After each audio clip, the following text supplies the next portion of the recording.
Ciudadanas y ciudadanos de la Argentina, he manifestado que en ejercicio del cargo de presidente de la Nación Argentina enfrentaría públicamente cualquier forma de presión, maniobra de negociación espuria o de pacto que buscara imponérseme a espaldas del pueblo o en contra de la voluntad de cambio expresada en las urnas en las pasadas elecciones. Nos planteamos construir prácticas colectivas de cooperación que nos permitan avanzar hacia lo nuevo, por mandato popular, por comprensión histórica y por decisión política. Estamos ante la oportunidad de un cambio cultural y moral profundo. Queremos poner fin a un modo de gestionar el Estado y a una manera de hacer política. El cambio no debe solo reducirse a lo funcional, debe ser conceptual. Entendemos que la gobernabilidad no puede ni debe ser sinónimo de acuerdos oscuros, manipulaciones políticas o pactos a espaldas de la sociedad. Hemos asumido un fuerte compromiso para lograr incrementar la calidad institucional, para reconciliar a las instituciones con la sociedad. En el día de ayer, y con asombro, hemos escuchado y contemplado las impropias afirmaciones hechas al expresidente Néstor Kirchner en ese discurso al que hacías alusión en el primer bloque, ¿no? Cuando decide impulsar el juicio político a miembros de la Corte Suprema. Y bueno, empieza el cambio en la Corte Suprema. Pero el origen de esta decisión se vio fundada en lo que contabas con respecto al fallo sobre el Corralón. Un fallo en ciernes que había que los tomó tan por sorpresa que mandaron gente a averiguar si era verdad, ¿no? El gobierno. Y era gracioso porque Labaña tenía contacto con... Claro, que en ese momento era el ministro de Economía. Que era el ministro de Economía, que seguía claro, de Duhalde. Exacto. Y manda a averiguar, averiguar a través de Adolfo Vázquez, que era otro ministro de la Corte. Y era de lo más extremo de la mayoría automática que quedaba. A través de Vázquez, y también lo tantearon a Maqueda, que era un poco más afín, que había sido designado por Eduardo Duhalde y que sigue en la Corte. Y bueno, se encuentran con que era cierto. Que era verdad, que había, en ese momento estaba Moliné O'Connor, que como era el presidente de la Asociación Argentina de Tenis, había estado mientras estaba en el torneo de Roland Garros, llamaba a Buenos Aires diciendo hay que sacar ese fallo. Hay que sacar ese fallo, bueno, y la orden la daba, el tipo era además el que movía todos los hilos, Moliné O'Connor, y bueno, arman una cumbre en la Quinta de Olivos. Ellos Cristina y Néstor Kirchner tenían la costumbre de juntarse a comer asiduamente con Alberto Fernández, con Zanini, y dicen, bueno, llamen a Labaña a ver qué averiguó. Entonces lo esperan en Olivos muy, muy ansiosamente, y Labaña llega todo arrebatado con la mala noticia. Sí.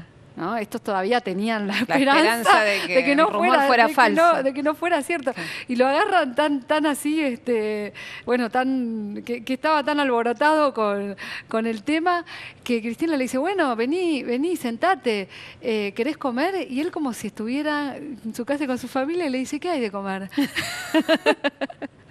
Y nadie se olvidó que ese día había pescado por la pregunta de Labaña. Claro. Bueno, y en esa cena es donde se empieza a gestar la idea de esta cadena nacional. Néstor Kirchner no le gustaba nada hablar por cadena nacional, y de hecho hizo solo dos. Esta fue una, y la otra fue con el secuestro de Luis Jerez, un testigo de los juicios de lesa humanidad. En cambio Cristina Cristina lo cebaba todo el tiempo para que hablara. Y bueno, y de hecho esta cadena fue muy corta. 6 minutos y monedas. Y fue muy corta y contundente. Además hay que tener en cuenta que Néstor Kirchner hacía poco que había ganado con apenas el 22% de los votos. Entonces, habían pasado días de la asunción. Y a partir de ahí empieza a conseguir apoyo en el Congreso para avanzar con el juicio político. Duhalde había fracasado en ese intento, tenía miedo de que no le saliera bien.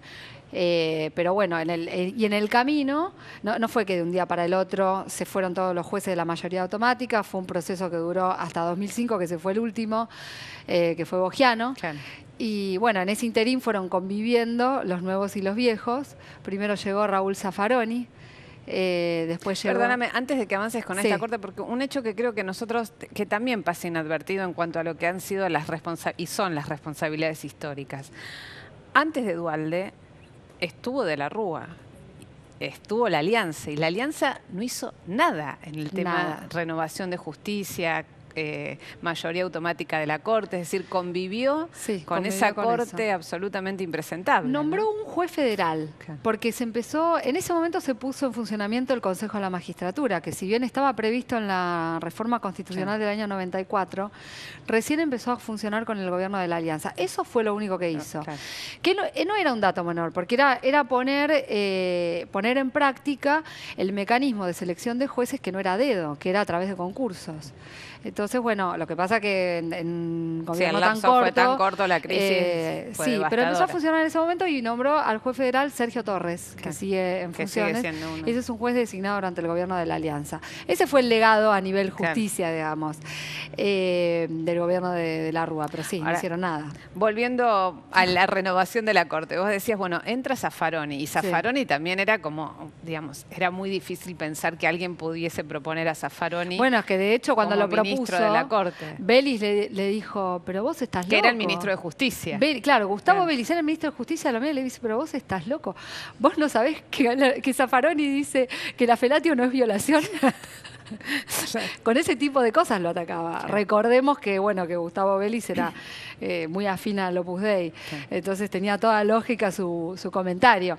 Pero Alberto Fernández también se asustó.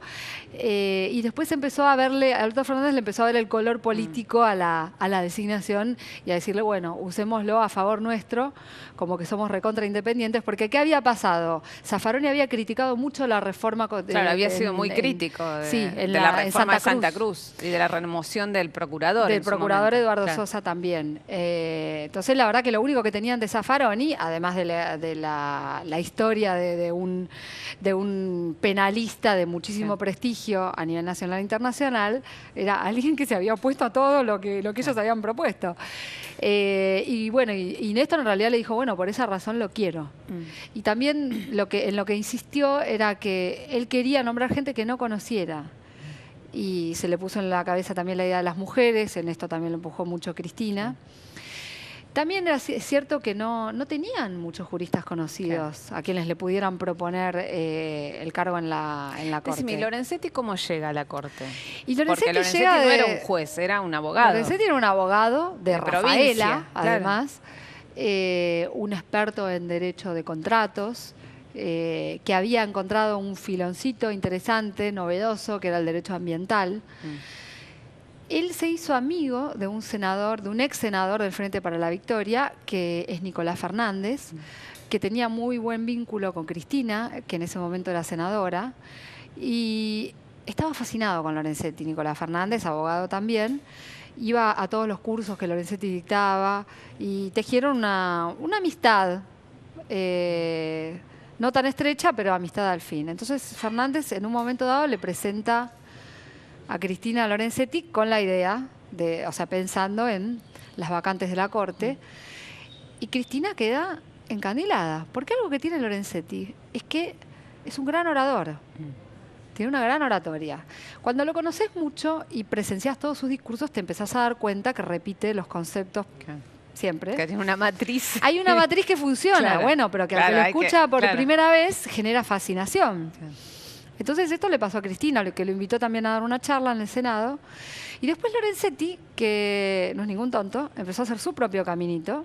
Propuso hacer un Congreso Internacional de Derecho Ambiental en Santa Cruz. La esposa de Zanini es experta en Derecho Ambiental, o sea que estaban todos encantados. Y fue a parar a Santa Cruz con su Congreso de Derecho Ambiental y bueno, y todos lo adoraron a Lorenzetti. Y este fue un poco el recorrido que hizo, se fue acercando él, fue tejiendo sus vínculos. Nicolás Fernández insistió, le llevó a Cristina un currículum de 600 páginas para que lo viera. Y como tampoco tenían muchos otros nombres en en vista. Y el decreto, Kirchner sacó un decreto que lo conocemos como el de los 3 patitos, 222, que fue sumamente importante porque fue el que modificó la modalidad de designación de los jueces de la Corte, dando algún nivel de participación a la ciudadanía a través de audiencias públicas y con la posibilidad de impugnar a los candidatos a la Corte. O sea, el candidato que elige el Poder Ejecutivo, hay una apertura a la sociedad donde las organizaciones no gubernamentales pueden ir y decir por qué lo cuestionan y pueden formularle preguntas en una audiencia que se hace en el Senado. Y entonces esto hizo que lo que decía el decreto 222 era que además tenía que haber una cantidad de mujeres en la Corte, o sea, tendría que haber mujeres en la Corte y tenían que estar representadas las provincias. Entonces, Lorenzetti es un santafesino. Claro. Y bueno, pensaron en eso, en las especialidades que faltaban, porque ya habían designado 2 penalistas, Argibay y Zanfaroni, Hayton civilista, y que tenía este costado tan interesante y que se mostraba además como una persona de cabeza progresista en el derecho, que lo es. Lo que pasa es que Lorenzetti es un hombre que lo que ha mostrado es una gran capacidad de acomodarse a los signos de los tiempos. Y también lo que vos describís en el libro son sus ambiciones que no sé si se agotan en el Poder Judicial, ¿no? La desconfianza que tenía Cristina, también en las ambiciones políticas de Lorenzetti. Lo que sucede es que esa desconfianza se fue generando con el correr del tiempo por los gestos que empezó a tener Lorenzetti. Lo que dividió aguas en la Corte fue el fallo de la Ley de Medios. En realidad fue la llegada del expediente de la Ley de Medios. Hasta ese momento, la Corte había tenido una gran armonía, a pesar de que eran personas muy distintas y que a cada uno le gustaba hacer su voto y mostrar su... Petracchi fue presidente de la Corte, digamos, que venía sobreviviendo desde el alfonsinismo, ¿no? Petracchi fue cuando se renueva la Corte, cuando se va a Nazareno, claro, cuando en realidad deja la presidencia, el primero que hace una presidencia muy breve es Fait, que no había sido presidente antes. Claro. Y luego viene un mandato entero de Petracchi. Claro. Que hay que reconocerle a Petracchi, que fue el que sentó las bases de todo el cambio que vino después. Cuando hablamos de la transparencia, de los mecanismos de comunicación, la verdad que el que empezó a insistir con eso que fue realmente un cambio de paradigma y que después recogió Lorenzetti a su favor, fue Petracchi. Incluso todo el tema de la mujer, ¿no? De la oficina de la mujer. Todo eso él tuvo una injerencia enorme en la creación de la oficina de la mujer. No fueron las mujeres de la Corte. Claro. O sea, Argibay impulsó bastante la creación de la oficina de la mujer, pero la de violencia doméstica fue más bien una idea de Petracchi, que le dijo a Hayton, ¿por qué no te ocupás de esto? Claro. Y bueno, y Hayton se tuvo que ocupar. Claro. Esa fue como la transición de Petracchi. Entonces, en esa etapa no se veía mucho las aspiraciones de Lorenzetti.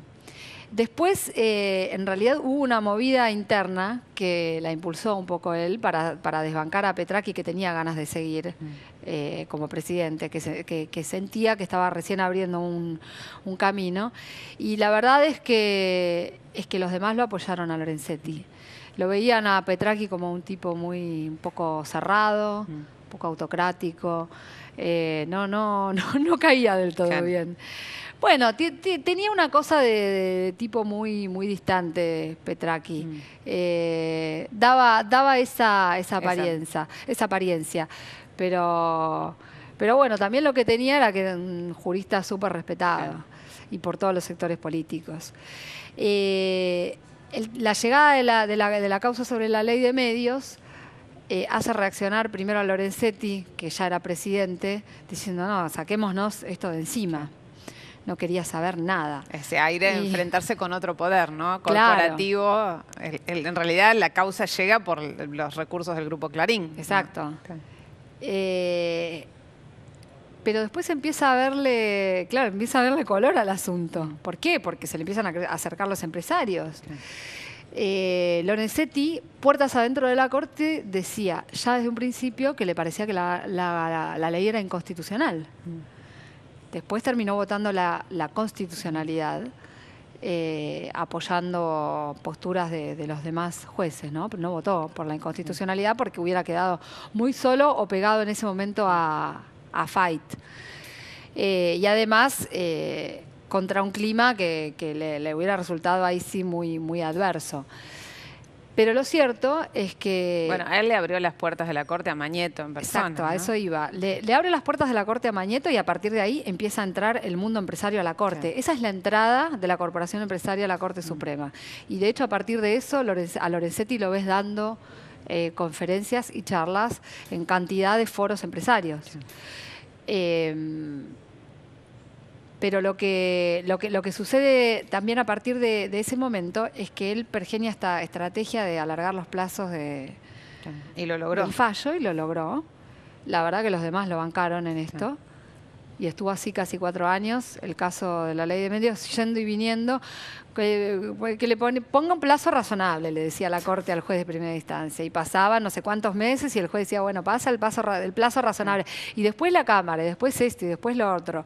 Y después la Corte tuvo un gesto tremendo, que fue en momentos en que el gobierno denuncia a la Cámara en lo civil y comercial, llamada irónicamente en lo Clarín y comercial, o en lo Clarín y rural, el gobierno,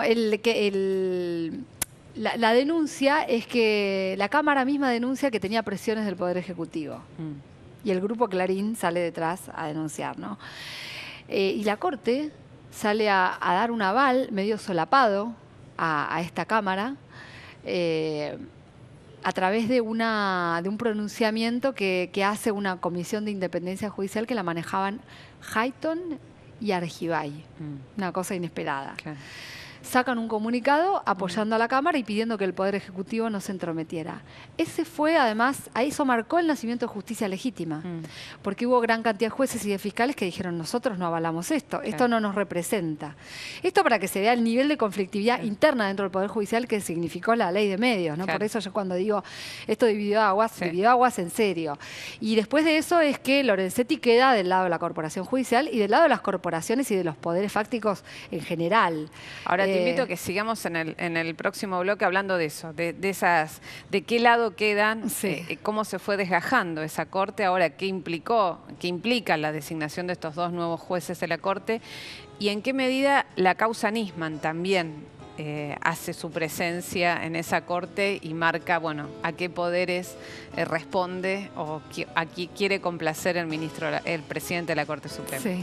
Seguimos con Irina Hauser acá en Notas Verdaderas hablando de la Corte Suprema, de los Supremos, su libro sobre la Corte.